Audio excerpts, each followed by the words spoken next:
La Catedral londinense de San Pablo acogerá el funeral de la ex primera ministra británica Margaret Thatcher, que falleció este lunes a los 87 años de edad tras sufrir un derrame cerebral. La ceremonia se celebrará con honores militares. Tras el acto solemne, los restos de la famosa Dama de Hierro serán incinerados. La fecha todavía está por confirmarse, pero se espera que tenga lugar la semana próxima. Varios políticos y líderes mundiales expresaron sus condolencias por la muerte de la baronesa. Por ejemplo, el presidente ruso, Vladimir Putin, calificó a Thatcher de una persona que poseía una sabiduría política y una increíble fuerza de voluntad. En el siguiente reportaje les ofrecemos los principales hitos en la vida de la ex primera ministra. En cuanto se conceda a la mujer igualdad con el hombre, se vuelve superior a él. Pocas mujeres han podido permitirse una frase como esta, pero han sido muy pocos los hombres que se han atrevido a poner en duda que la vida de su autora, Margaret Thatcher, ha sido un argumento de peso para esta sentencia.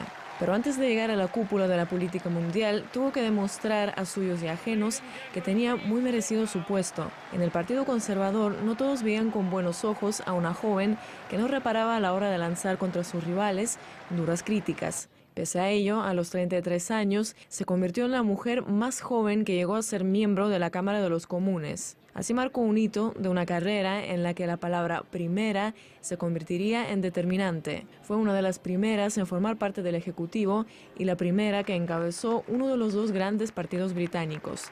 Y como máximo galardón a sus esfuerzos, la primera y por ahora la única mujer en encabezar el gabinete.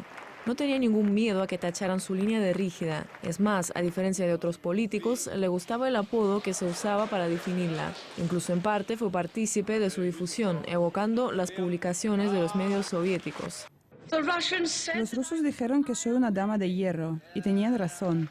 Los británicos ahora necesitan una dama de hierro.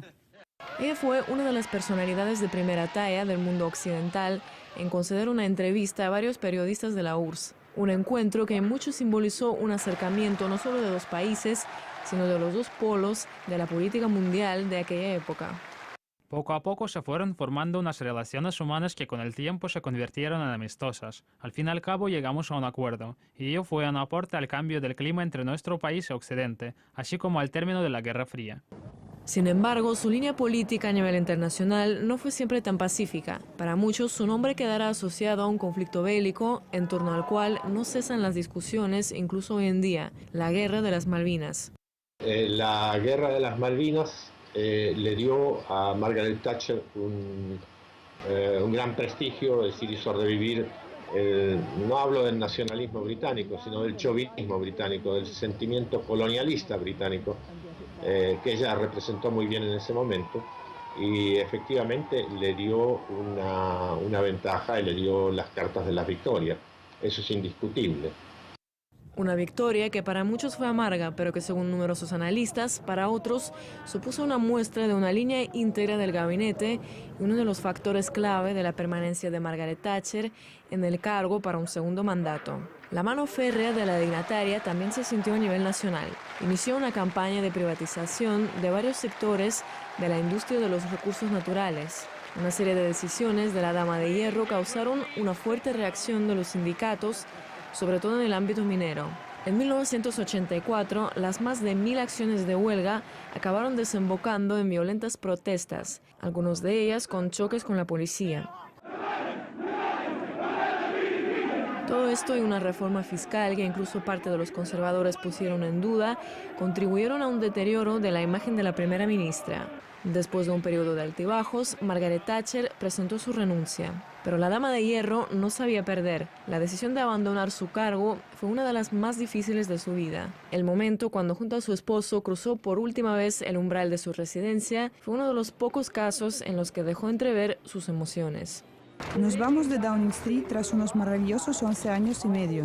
Estamos muy contentos de que dejamos un Reino Unido en un estado mucho mejor que cuando llegamos. Ha sido un privilegio enorme servir a este país como primera ministra.